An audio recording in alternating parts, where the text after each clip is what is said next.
Ladies and gentlemen, today is a legendary conversation with the utmost legendary man, Cameron Hanes. If you're not familiar with him, he's run 250 miles on a broken foot. Yes, you heard that right. He's had David Goggins write the afterword to his book.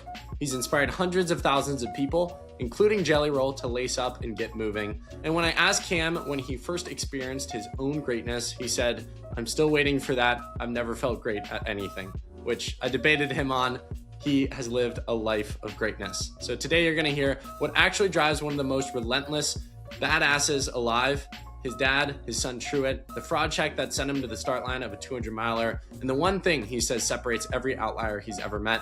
And he's met the craziest people in the world, from Joe Rogan to David Goggins to Andrew Huberman, Cole Hawker, you name it, he's probably met and trained with them. If you've ever wondered what toughness actually looks like from the inside, this is the episode to listen to. If you enjoy it, give us a 5-star review. It takes next to no time, like 3 to 5 seconds to hit that button. Comment below on YouTube or Spotify if you're listening on those platforms, your thoughts on this episode, future people you want to see on it. I'm trying to blow up this podcast. This is the place where you hear the greatest stories from those within the sport of running. And today, I have the honor of sharing the story of the man, the myth, the legend, Cameron Hanes. Cameron Hanes, take me through what's going through your brain, the decision you make when you decide to run not just 250 miles, but 250 miles with a broken bone in your foot. That one, I like the big tests, of course. I like being on the start line. There's no excitement that really matches like something, it's going to be probably one of the hardest things you've ever done in your life. And you line up there. So I love the excitement, but on Cocodona last year, I was banged up a little bit and didn't really know how I was going to be able to perform, but I felt a little pressure because Speedland is one of my partners, and they had 2 shoes coming out for this race. One a trail shoe, one more of a kind of a road shoe, because Cocodona has both. And then I also had my book coming out, my book Undeniable, same week. So I'm like, had a lot of pressure I had to like perform.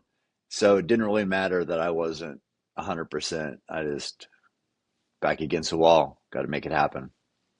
How do you view stress tolerance in your life? You mentioned a bunch of these different things all happening within the same week. And then those who don't know, you have a podcast, you do a million other things that I'm probably not even aware of. And I've heard people talk about, one of the biggest skills a man can have is raising the ceiling of his stress tolerance. Seems like you have, the decision around 250 miles, the week your book releases and other things going on, sounds like you have a pretty high one. How do you view that question in relation to your life? I just take it one day at a time. You can get overwhelmed by thinking about all the things coming up. And, as we know, 80% or whatever of things we worry about never happen. So I just don't really think about, when I travel, I hardly ever book flights in advance. I don't do anything. I'm just like, I know what I'm going to do today and have an idea what I'm going to do tomorrow. After that, I don't worry about it. I'm like, don't really have a great podcast schedule. I just like, if somebody says, "Hey, I'd love to be on your podcast," I'm like, "Can you be here today or tomorrow?" Or so I'm just like, I don't overanalyze things I can't control or can't control at that time. I just take it as it comes and try to give my best every day. Going back to that race briefly, I don't know if you know who Alex Honnold is, the climber, climbs buildings, climbed El Capitan. They did this scan on his brain where he doesn't feel fear to the same extent that other people do. Do you think you have a little bit of that gene when it comes to pain, or if you felt the pain, can you kind of expand on it for the audience? Yeah, that one was kind of is like I think it's called a Jones fracture. So it's like the outside of my foot had a break, and with that one, you know how it is running. You've run your whole life, so you can't really favor something, because you favor one part of your body, it's going to affect other parts of your body. So I basically just had to. I knew it hurt. It always hurt. It hurts every day when I get up, but I just had to just ignore it and just run like it wasn't injured, to allow my body to perform. It took, that race was 84 hours, so it's like 3.5 days, and you can't be limping, or you can't over 3 days. You just got to push everybody hurts. And that's the thing. It's like, yeah, my foot hurt to start with, but everybody's going to be dealing with a lot of pain in those races. I don't think anybody makes it out of there without feeling, you know, what probably somebody who doesn't run, if they weren't a runner and aren't familiar with pain from running, they would have stopped and been like, I'm not doing this. But runners just in general have a different relationship with pain. And then, so I think just years of doing it, I'm just good at compartmentalizing and just blocking it out. What was the lowest moment for you during those 250 miles? Can you take me into it? Yeah, I think it was, I tried to push as hard as I could. Cause like if you're going to compete, which I'm, old, but I still want to do good. Um, you can't really sleep. And so the winners, I don't know if Dan Green or Rachel slept at all. I don't think so. But they're getting through 2 nights. You can kind of get away with not sleeping. It's very hard that second night for sure. But I was on my third night. I'd slept maybe an hour and a half, or maybe an hour and 15, and I just was losing it. I couldn't talk. My crew people were saying I was saying things, but it wasn't making sense, and it was just so my brain was basically broke, and also my leg was I could not I could they have this wellness check at 214. I think it's like can't or what's it called, Fort Tuttle, and they have a wellness check you have to do before you leave there because you're on a pacerless section that's like 17 miles, and they want to make sure you're able to make good decisions. It is at night at this time when I was there, and so they bring you in there, and if I would have went in limping and like not able to walk, and then also not able to talk, I'm like, they're going to say you can't continue on, or you need to stay here. And of course, that's going to affect your race. So I just like had to really focus on, okay, I just need to talk normal. I need to walk without this limp. And I did it. And like, okay, we're good to go, good to go. Like, everything's good. And then once I left there, I could barely move. So, um, that was a low spot. But what's crazy is after that. So here's another like thing I like to focus on is you always have more than you think. I mean, you would know this, but um, I could barely walk, could barely talk. But that section, that 17-mile section, I ended up running like as good as I'd run for a long time, for like a full day in that section where it looked like all the chips were down. In fact, I was running so well that Courtney, she had dropped by this time, but she texted me during that because everybody tracks everybody, and she's like, you're flying. And like, cause you can see the pace on there, it's like that live tracker. So it's just weird how you think like, I'm done, I got nothing else to give. And then the next minute later you're, running. So I don't know. In those races, do you ever think of your inner circle of people and think like, what would a Goggins do? Or would Goggins think I'm a bitch if I drop out? Some of those different narratives, do those ever play out in your head? Um, let's see. I can't remember thinking about, I mean, I got so many people I look up to. Um, and I do want, if they believe in me, I want to prove there's a reason why they believe in me. And Goggins, he's wrote on my book Endure. He wrote the afterword, and so I have a lot of respect for him. Yeah, I definitely don't want to be like. I think I called this race a fraud check because I hadn't done a 200 since like 2017, and so it'd been 8 years. Like I said, I'm not young. So I hadn't really tested myself on a 200. I'd done hundreds, which are 9 day different from a 200 multi-day. But so I was like, I don't even know if I'm still tough. I guess we're going to figure it out. So yeah, you start, how it is when you're running, you think about a million different things. You should think about one thing, but everybody's impacted by what, perspective or what people are going to say about them or think about them or, how we're showing out. And, I don't know if I thought about any of those people specifically. I just thought about in general, I don't want to let anybody down. Anybody who believes in me, anybody who I've given inspiration to, I just want to live up to the standard they think I hold. And it's like I can't settle for less. If I demand exceptionalism and your best effort, I have to also exhibit that. So I was just thinking about being true to myself and to who I say I am. When you think of why you did this race, I know you said fraud check, but deeper than that, what is the core reason why you didn't do what 99.9% of the population would do when they have a broken bone, which is not just rest, not just sit on the couch, but you're like, not only am I going to try to run, I'm going to run, the farthest I've run in quite some time. What in you makes you feel like you need to do that? Oh, Trying to get at your psychology. It's crazy. yeah, I appreciate this too because I like this style of question. This reminds me of like when I would interview people over at work and they'd give an answer and then like that that's just kind of like an answer. And then you're like, well, so let's peel that back a little bit. So Yep. I do like this because it is people give just standard answers and most interviewers are on to the next, you know. So um for me, let me think. I think if I had to think deep down, you know, I've never been like an Olympic caliber athlete. I've never been a great runner. All I've ever had is being tough. And I've built my name off of being tough in the mountains, hunting, doing things that I do. And just being able to endure, you know, as I said, was a title of my book a couple of years ago. That's my key to success. So if I say, you know, I'm tough and I'm good at this and I can endure. I've endured a lot through my life, pain and disappointment, all sorts of things. Okay, now it's time to prove it. Let's see if that still holds true. So it's just like, you know, you can't do something one time and rest on those laurels the rest of your life, right? I mean, I don't think about any previous accomplishment. I'm like, okay, what can I do now?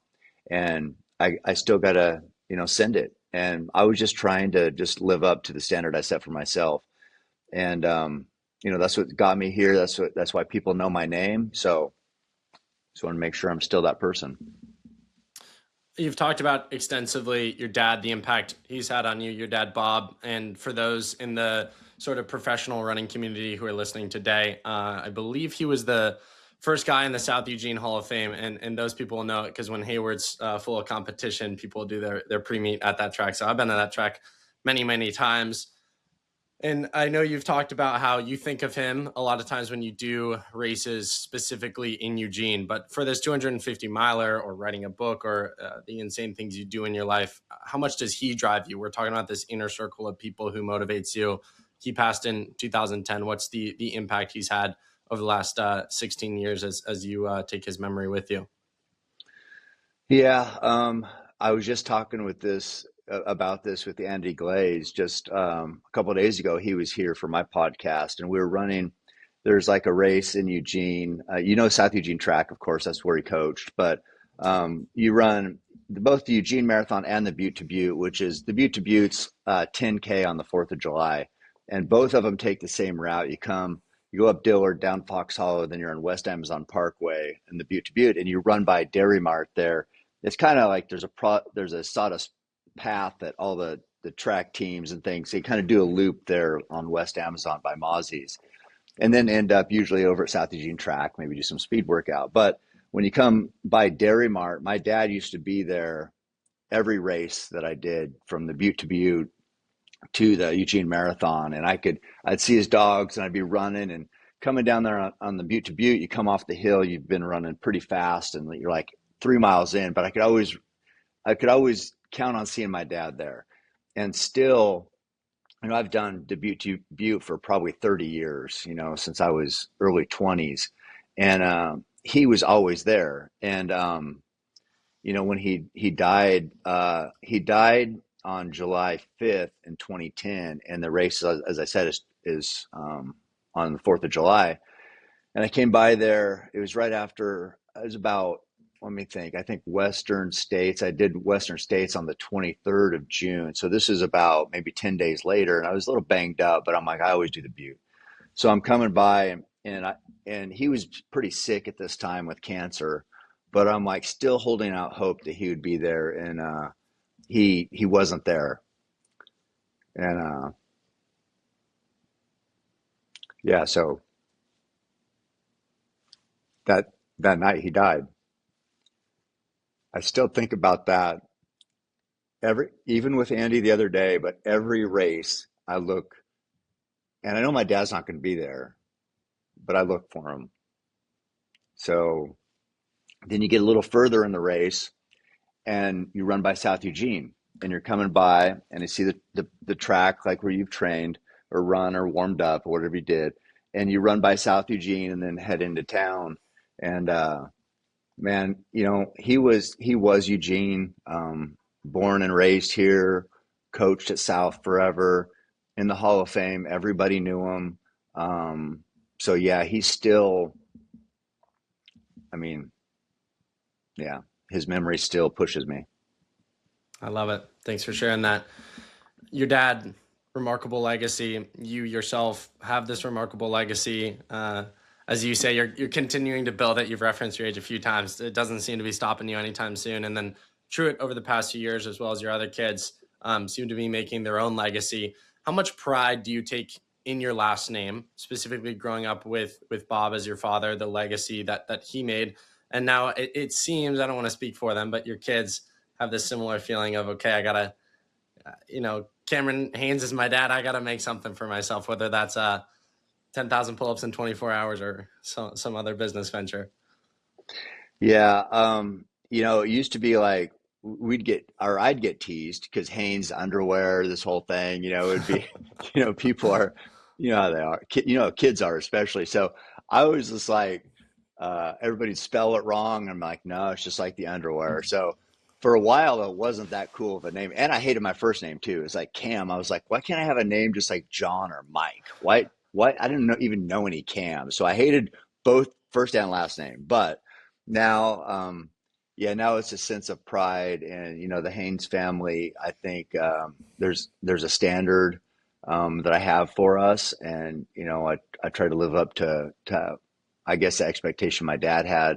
I was never the athlete or runner he wanted me. I never went out for track. I was football, basketball, baseball, but he never hunted either. He was always an athlete, and I hunted because of my stepdad.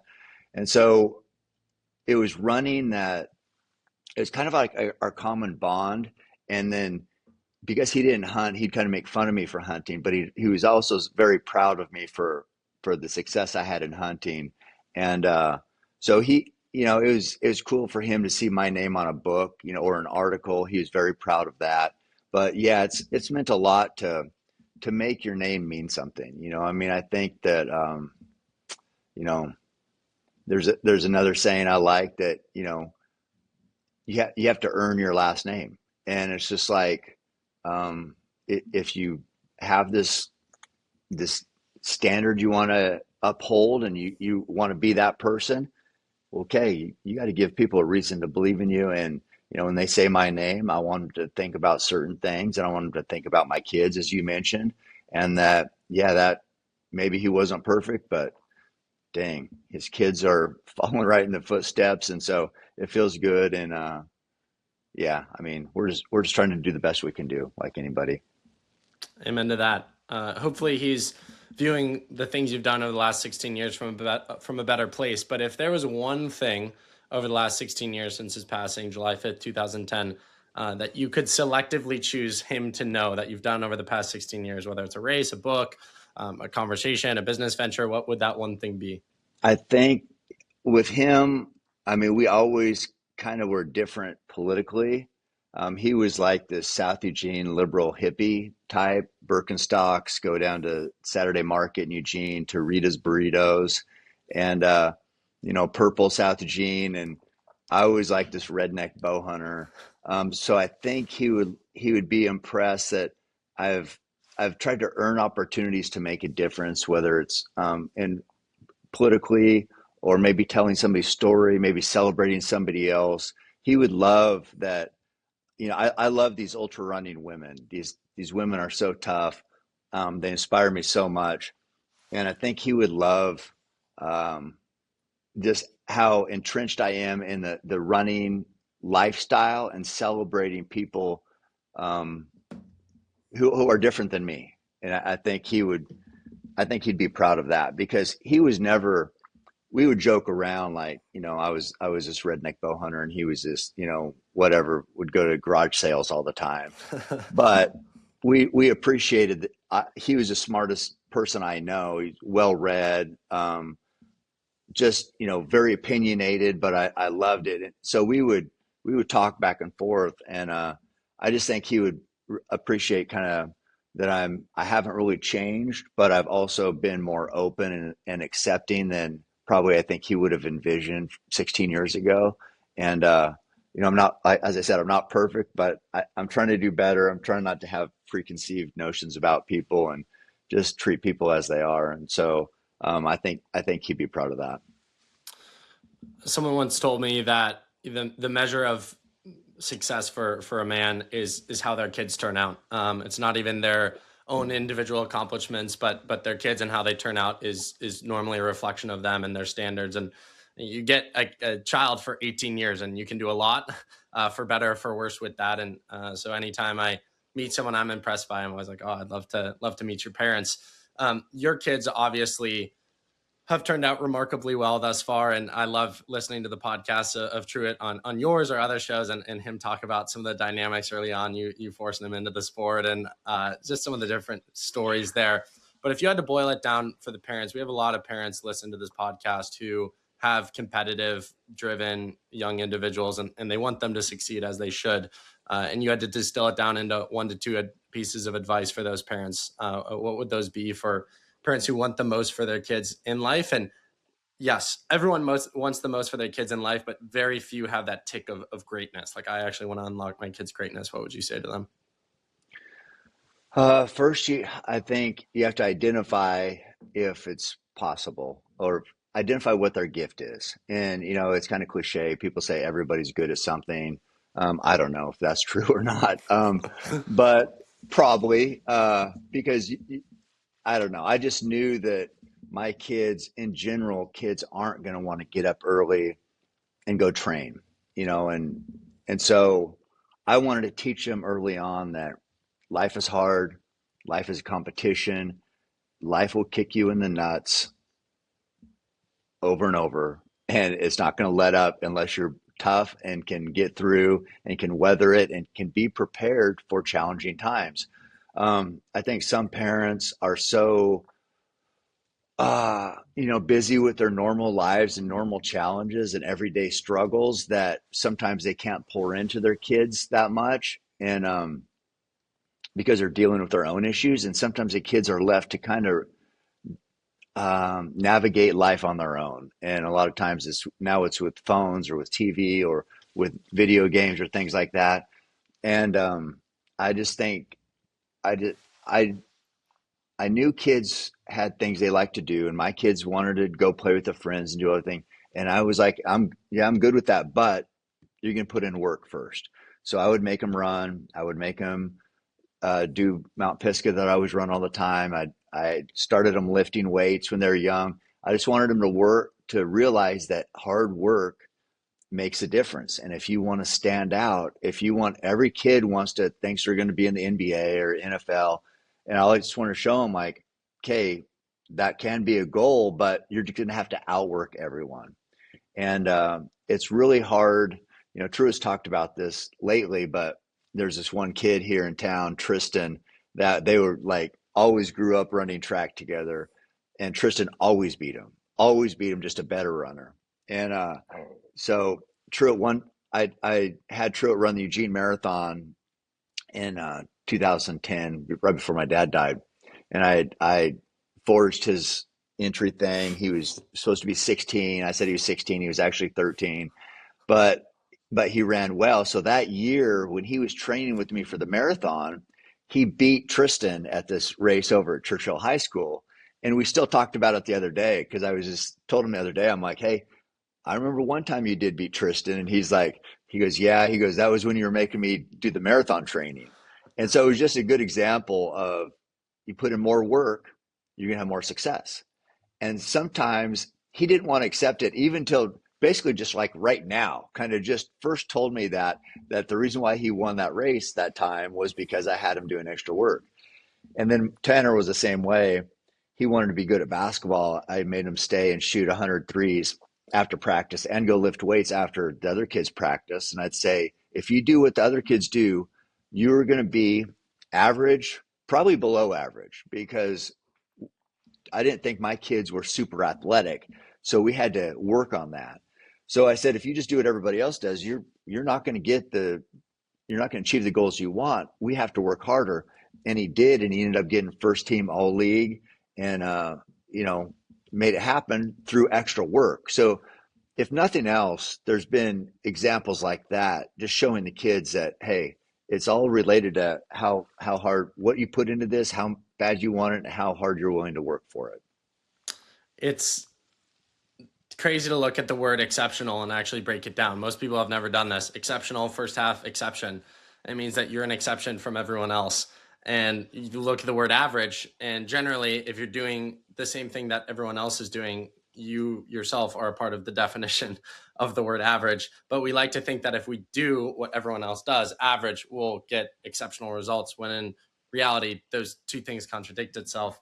And it's funny, Right. the story you shared, my dad, I was born in Erie, Pennsylvania, most snowfall in inches out of any U.S. city a bunch of years. And we were homeschooled at the time, so my parents wanted to get us out of the home. He would wake us up. You can ask my two older brothers. They would read it 3 times a week, 6 a.m., 20 laps to a mile upstairs track at the YMCA. And it was the first time I was ever better at my older sisters at something. So we'd play this game. How many times could I lap my older sisters for the 30 minutes we ran? And that's where my love for running was born from, because I realized, oh, if I work hard at this, I will be better than other people.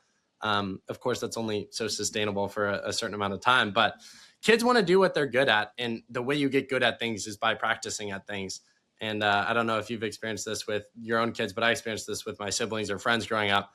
That for a week, they get hooked. Skateboarding, photography, hunting, fishing. It's like, oh, I'm going to be the best, ever at this. And they're in it for 4 days. And then on to the next thing, on to the next thing. But it's the kids who have this perspective of, I know I will experience the fruit of my labor if I stick at this for 4 years in high school. I think any kid can go D1. Maybe not run for Oregon for Jerry Schumacher, but you can get pretty Yeah. damn good. Yeah. Well, dude, I was like, I didn't know you were as fast as you are. Did you run a 26 something 10K? Is that true? No. I don't know who Oh, you heard that from. well, 26 I is like thought a world record. I know, but I thought I looked up your name and you had fast times. Did I? I was decently fast. Like sophomore year of high school, I ran 10 flat and 2 mile. The PR in high school was 440. My issue, and I'm actually curious to get your take on this, is I work too hard. Like I Oh, think people like us, I was maniacal. Like in middle school, to tell you a story, we lived in a safe neighborhood growing up, so I don't want to make it sound like I grew up in the ghetto, but my parents instilled safety principles. So I would always try to convince one of my siblings to ride their bike while I ran. And in 6th grade, maybe 6th, maybe 5th, something of the sort, I would once a week try to PR in the mile every week on my own accord. So I'd go out, loop the mile, and like map my run, ran 540 on the dot. It was like a PR by 9 seconds. But I was so pissed at myself that I didn't break 540 that I waited like 6 hours until the sun set and then went for it again. Not knowing like physiology principles blew up. I was exhausted. But yeah. that I just had a gene at a young age where I just wanted to work. So I think 8th grade, 8th grade was where I think I peaked in terms of I won my city championship. If I ran states that year, I probably would have been top 3. And then in high school, I worked too hard. Like now you'll see kids run 70-mile weeks and with super shoes and Normatex, they can get away with it. But I was Yeah. running 65-mile weeks and I'd get injured and be pissed and then like try to get back to it too soon. I had no patience. Um, Yeah. but I view it as a gift from God, because if I had run D1 and done all the things I wanted to in the sport, I don't think he would have ever opened up the doors to have this podcast. My joke is I didn't become an Olympian, so I found a career path where I could talk to them for a living. And that's kind of what happened. So I think I Well, could be moderately fast, but I would probably never make the Olympic trials if I tried. I think I could probably, I'm 20, so I'm young. I could probably run 230, low 230s if I really spent a few years at it. But yeah. yeah, I don't know. We'll see. We'll That's see what's in the well. cards. Well, I do want to say how impressed I am by you and like all this work you've done with this podcast. And it's like I see, like I look at like what people say about podcasts, and like people love what you do, and it's so impressive. You're 20 years old. How many? Like 600 and some podcasts? Is that true? Yeah, close to 700. Yeah. Yeah, I mean, it's just so impressive. how much you poured yourself into this and the success you've had. So my hat's off to you. I'm really impressed. Thank you, man. I appreciate it. I mean, it's, as you said, hard work works. And for 3 straight years now, we've done an episode every other day. And I'd be curious from your perspective, because you have the bow hunting background. Running, I don't understand why it's not more popular from a media lens, because, and I know you have a lot of these people on your podcast, 650 million people run globally every year. You watch the Yeah. Super Bowl, no one can get off their couch and play football. You know, you can toss it, you can't play 12 on 12 pads. Running, Yeah. anyone can run. I understand the technicalities of how professional running is a little bit boring, but why I feel like I'm a little bit on a sleeping giant is your story is remarkable. And we've only been talking for 25 minutes. I can talk to Nicholas Thompson, CEO of the Atlantic, run commutes to work every day. I can talk to Josh Kerr, world champion, crazy work ethic, mindset. Like it's the one activity where it combines all these different backgrounds in a way that I've never seen any other sport do. And I feel like running's exploding. I think we're at a crossroads. But I'd be curious your take as someone who's in it, but also outside of it, why you don't think it's bigger. Let's see. Yeah, because there's not really a barrier to entry. You just need some shoes, and really Right. any shoes. Just get out there and move. I'm not sure. I think that like, comfort is such a um, comfort kills, but it's so alluring. Everybody wants to be comfortable. You always want to have the AC on. You want to be in your comfortable chair. I just think that running and the I think Michael Easter has a book called The Comfort Crisis, and I think that it is a crisis, and I think that that pulls people away. You say, why wouldn't you run? Because we know what running does for us and how it can change our life and change our perspective and our mental everything, and just like a positive impact on everything. Um, why wouldn't more do it? And I think that we're addicted to comfort in some ways, and it's like life is all about. There's people are, you know, fixated on making life easy and comfortable, and that's not running.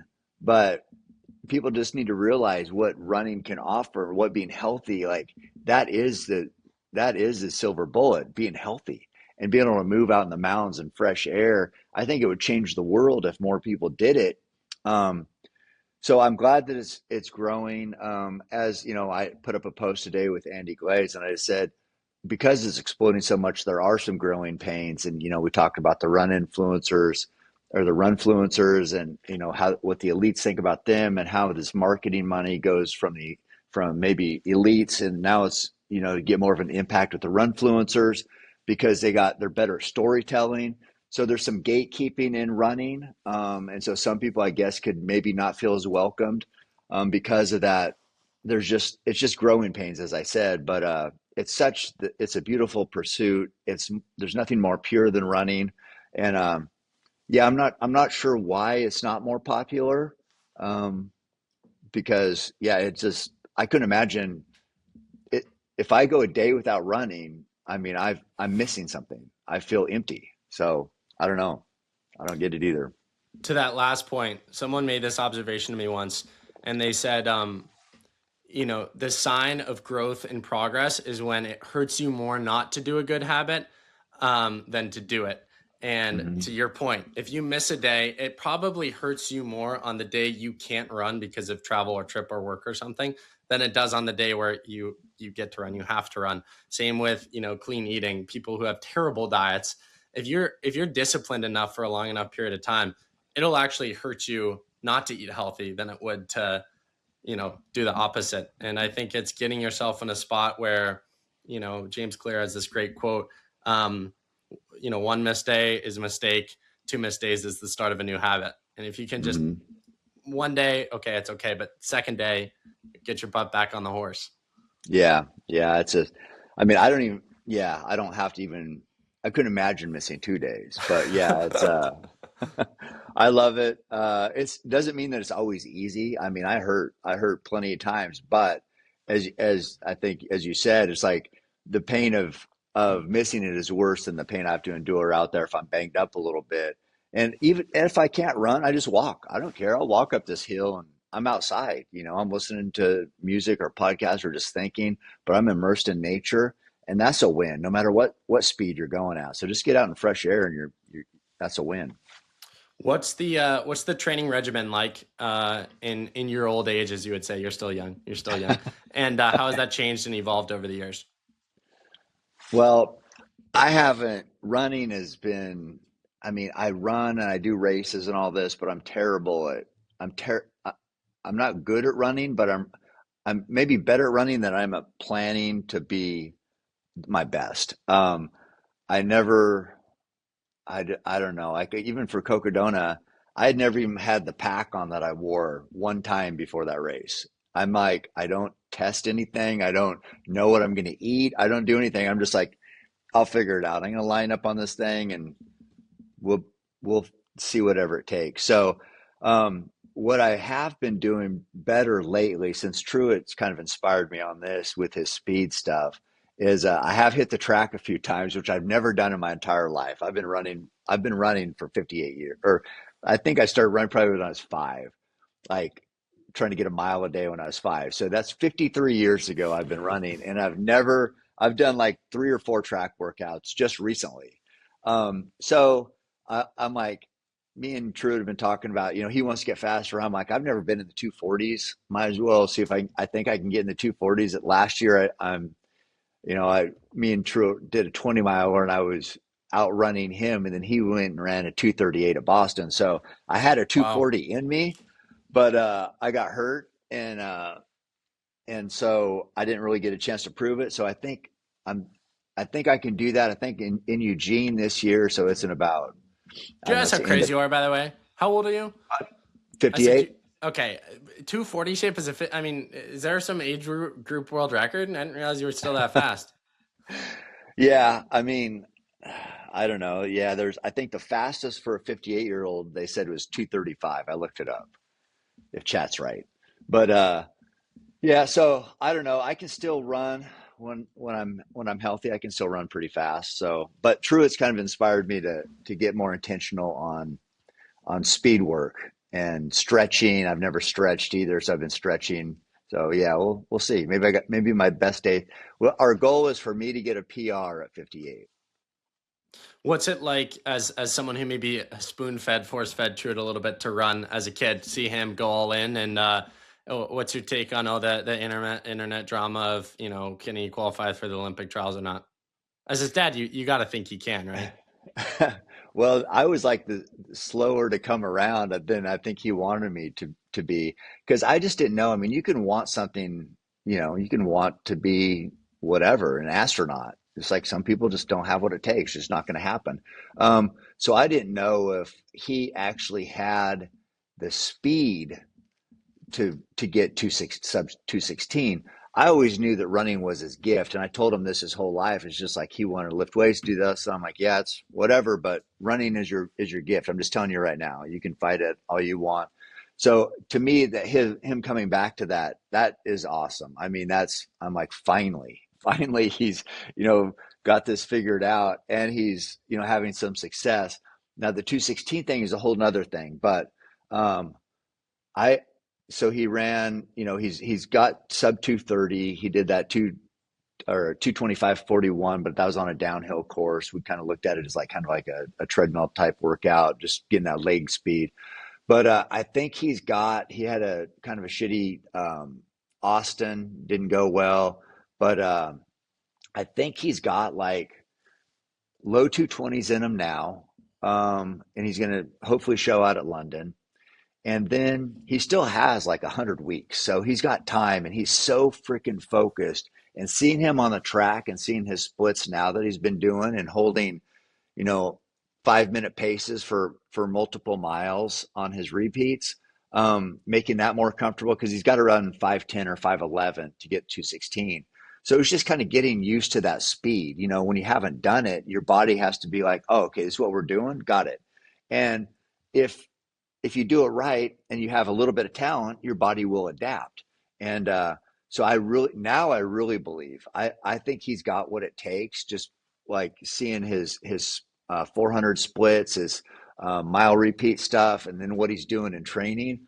Um, I think he's going to have a race here that's really going to show where he's at, and we'll have a better idea. But I'm more confident than I was. I think he can do it. but yeah, it's hard. It's hard. Hard work isn't easy. Otherwise, everyone would do No, it. I mean, right. my take on it, why knock a guy who puts himself out there and is working towards a goal? And that's where I hate these run influencers or just these skeptics on social media with a blank profile photo because they're scared to release their Yeah, identity. Is like, again, the reason these things get praise and admiration when they're done is because other people haven't done it and can't do it.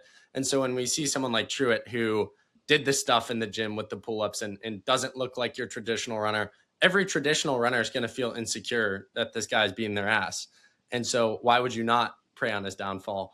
And that's where I love seeing like someone like him kind of have the balls to put out a big goal like that. I mean, what's the worst that can happen? He doesn't do it and still PRs probably in the process. Okay. He's in the yeah, same exact spot he is now. So I think the world could use more people to put big goals out there. And I mean, the fact that he's gotten this much attention, probably good for his bank account, his follower number, and probably the motivation. Like that's why I think with people that throw out crazy goals and then try to back it up with work. Um, I don't see the downside to it. I mean, it's inspired a lot of people to start running and to maybe set their own goals. And it's weird because I hear these podcasts, they kind of rip on these running podcasts. I think there's one like Sweat Elite. They love talking shit about them. But it's like weird because they talk about him and they say how dumb it is for him to set this goal and there's no way he can achieve it. And he's the one guy said that if he could break that pull up record, it must not even be hard because he's got no heart because he had a shitty Austin race. So that showed the one of the co-hosts that he doesn't have what it takes. And if Truett could have broke the pull up record, then that guy thinks he could have because it must not be that hard because Truett's so weak. And I was just like, so then at the end of that same podcast, they were celebrating some guy for setting big goals and putting himself out there and chasing goals that maybe seem too audacious to some. And I'm like, wait a second, you were just talking shit about Truett, who did just exactly what you're giving praise for. It just seems so weird. But and also, if people knew my son, he is the nicest freaking he kid in the is, world. yeah. Dude, he's just like, he is the nicest person ever. I'm like, do you guys even know who you're talking shit about? This kid just is trying to do his best. So Uh, yeah, anyway, stories for you off air about the person behind that podcast. Let's just say if he came anywhere near me, the FBI and State Department would get involved. More for another time. okay. I'll leave it at that for legal reasons. Speaking of Truett and some of the other people we mentioned, Goggins, Rogan, you mentioned Andy Glaze. I highly recommend your podcast for those who haven't heard it or heard it but haven't checked it out before. You interview some of the craziest people in this world across a bunch of different interests. If you could condense the lessons you've learned from talking to these people into 1 to 3 things, what would those things be? Yeah, the biggest thing I've learned from having, you mentioned Cole Hawker, gold medalist, MMA fighters, all the neuroscientists. It's like the thing that sets every person apart who's excelled in their field is they just love what they do. They have passion for it. And it's just like without that passion, you can't look at what somebody else does and say, I want to do that too. It's like, well, what's in you? What moves you? Because all the people who I've had here, the outliers is what I say, whatever they do moves them. It drives them every day. So you got to find something that just gives you a spark, gives you a reason to get out of bed every morning, and then just go after that with all you have. That's what I did with bow hunting when I was 19 years old. I was like, I want to be the best at this, and so that was my thing. And I'm like, I want to be the best bow hunter I can be. Well, there's something like that in everybody. Might not be running, maybe it's science, maybe it's something else, but just if that's what moves you and that's what what drives you and you think about and you can't stop thinking about it, you're obsessing about, go all in. Go all in and give it all you got because you could make it. Nobody would have said I would ever make a name for myself in bow hunting from this tiny little town here in Oregon and then have all these incredible um, like leaders of our society right now, like making like leaders as far as making an impact, and that I would be sitting across the table from them almost as equals in some way. and have their respect, nobody would think that would ever happen from bow hunting, but it did. So if it can happen for me, my message is it can happen for anybody, and it doesn't even matter what it is, because like Rogan, he just likes finding the most obscure people who are just, fascinated by this one thing, or he's just enthralled by this one thing they're fascinated about or driven, and he wants to learn more about that. And he's like, so he was watching me carry this rock up the mountain, getting ready for bow hunting, and he's like, what is this? What is this guy about? This is crazy. So he had me down on his podcast, and it's like, so that was it. It was just like, it doesn't even matter if it's the most obscure, small, little, inconsequential thing in the world. Master it, and who knows? Who knows where it'll take you? What would you say to someone listening who's inspired by what you said, conceptually agrees, but struggles to put it into action? That's everybody. Everybody like is kind of slow to get going. So I guess there's two types of people: slow to get going, or some people, like you said, your brothers and sisters that would do things for 4 days and then be on to the next, right? So mostly it's like, just get going and then just stick with it. If you just stick with it, and me and Truit talked about this too. I've never been, like I said, a great runner. I just have never quit. I've just been running my whole life. So you do something you know, nobody knew I was running years and years ago. And now I'm like, I got running shoes, I got, sponsors, I got endorsements, all this stuff, just because I didn't quit. There's a lot of people, most people were better than me, and probably better than me at most things. They just gave up. Just stick with it. Just keep going. Just like you, 700 podcast episodes. And now people love talking shit about running podcasts, but they always talk or give positive reviews of you and what you do and how you carry yourself. And so you stuck with it, and look where you're at. It's no different. The world is our oyster. Yeah, when we talk about overnight breakthroughs, I love the quote. It takes 1,000 nights to get to that overnight breakthrough. Or the bamboo tree. I don't know if you've heard of this analogy, but the bamboo tree, how it works, spends 5 years growing its roots super deep. 5 years. You don't see anything above surface, and then I think within like a few days after 5 years, it like springs 90 feet above ground. And it's similar. It's like I feel now even. That I haven't had my overnight breakthrough, and people might laugh and say, oh my gosh, you have this podcast, I've listened to you for years. And I'm like, no, truly, I feel like I'm just scratching the surface of everything capable. And I'm sure you feel similar in other things in life. And I think life would be boring if you didn't view it that way. How I view my life is every 6 months I should be upgrading. I tell everyone in my life, my friends, my family, those closest to me, I'm like, if I'm not a better version of myself 6 months from now, I failed you guys. You should constantly be auditing everything about you. And some people are scared of change. I don't quite know why. I think we're scared of not being accepted for who we are deep down. But I think if I can say to a friend, no, I accept you for who you are, and because of that acceptance, I want the most for you. So I expect that. Yeah. So many people just want to stay the same and be accepted for that, and it won't get you far.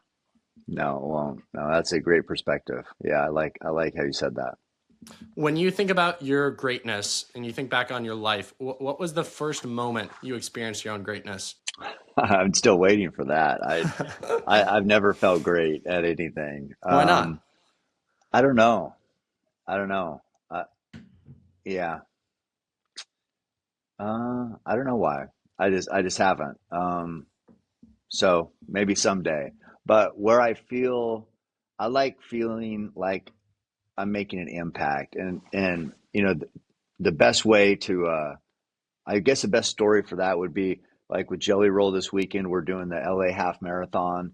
It would be the first he's ever run. He's lost 300 pounds, and just sharing that experience with him, and sharing these little milestones we've had on his journey to becoming a runner, and seeing his excitement. Like we've run a lot. He's never run, but he's like knows what it feels like. And now he's like, he wants to do a half. He wants to do a full. He wants to do an ultra marathon. He's like, I want to do Leadville with you. And so just that type of, how can you not be positively impacted by somebody who says stuff like that and carries himself like that and is so thankful. And I, I I think that like the most powerful thing I heard from him is like he would say he was going to go out on his run before he could even run. He would walk and have to take smoke breaks and still say, I'm going to go out on my run. His family would say, okay, have a good run. There was no running, but it was how he was talking to himself. It was just like that inner dialogue. You tell yourself what you want to do, and eventually you'll be doing it. So he would give power to words and say, I'm going on my run, even though there's no running. And now he is running. And then he changed that to where he said he'd taken the easy way his whole life. And so he'd come down his driveway and he'd take his first his first part of his run to go up the hill, because normally he'd go left down the hill. And he said he'd been taking the easy road his whole life. Now it's time to take the hard road. And so now he goes on his run and he goes up the hill first. And so it's just little wins like that. And if he can overcome all he did, weight over 500 pounds, was, in jail for many, many years, selling drugs, felon, all this stuff. If he could overcome all that, and now we're going to go run a half marathon, come on, guys. I mean, that should be inspiring. So it feels good to know if I had any type of an impact on somebody like him in that journey. That feels like, I can't remember how you termed it, but I guess that'd be feeling great for me. That would be, I guess, the greatest. Yeah, I mean, great in my mind. Well, I mean this. I'm not intentionally trying to flatter you. You could listen to my other podcasts. I don't do this on every episode. But if I called anyone who's ever met you, or anyone who's most of the people who have consumed your content, I think greatness would be the least of words that they would describe you by. I think the impact that you've had is innumerable. And I think the way you live your life, the way you carry yourself, you make me feel soft when I see that you're running 250 miles with a broken bone in your foot. It makes me think, what can I do with my own life? So I've loved this conversation, man. For the sake of time, we'll wrap it up, but want to have you more on in the future. And next time I'm in Eugene, I want to get in a workout with you. I want to see God. I want to go for a run. That'll be great. But final question for you, man. Keep hammering. That's your motto. What is one way you want our audience today to keep hammering? What's one challenge you have for them? I want to say thank you for the kind words too. And yeah, I mean, I appreciate that. And when you come to Eugene, I don't know if you ever come to any of the big track meets, but yeah, we got to run. I'd love to train with you. Um, let's see. One thing I would just say, I would just inspire people just to get out that door. It doesn't matter how long you go out. It doesn't matter if you just go around the block. Just, just walk outside, close that door behind you, and go. And maybe if you go around the block one time, maybe it's, half mile, maybe the next time go around it twice, or maybe go around another block, and just keep building up from there. But just get started. That's how I always say, just get those shoes on, get a jacket on, and just get outside and just get that fresh air. And it changes everything. I mean, getting that real sunlight on your face, or even if it's cloudy, even some rain on you, it's like, that is living. Okay.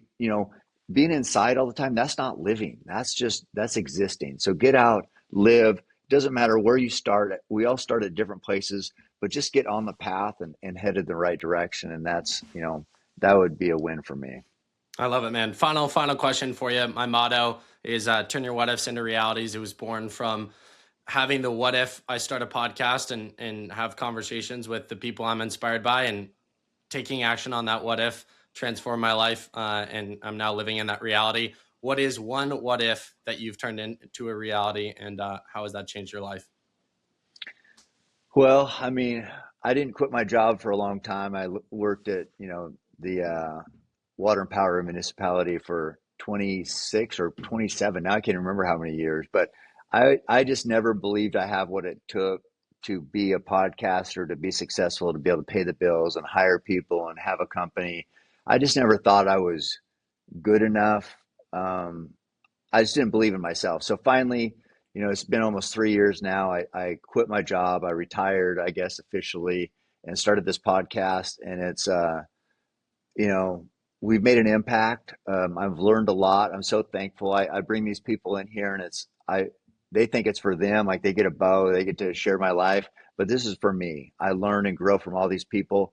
And it would have been a real tragedy, I think, for me in my life to not have done this and not have known the direction this could have went. and the success we could have had, I never would have known. I've been over my job, and it still would have felt like, okay, I'm still doing what I'm supposed to do, and that's fine. But it would have been taking the safe route. And I took the safe route. I had a job. I needed to provide for my family. So that was kind of weighed in there. But it took, quitting and actually starting this and hiring a team to help me. And I'm very thankful that it's worked. I'm very thankful for the people that I have that help make this vision a reality. And I'm glad that's not a what if. Um, I'm glad I know that we could be where we're at right now. I love it. Cam, more another time soon, but I appreciate the hour, the friendship, the community that you've brought to this conversation. And I'm certainly inspired. I'm, ready to lace up my shoes, hit the door, hit the pavement. And I know it's a good podcast if I feel that way at the end. You're great. I mean it. I know this is the first time we've talked online, but yeah, you're great.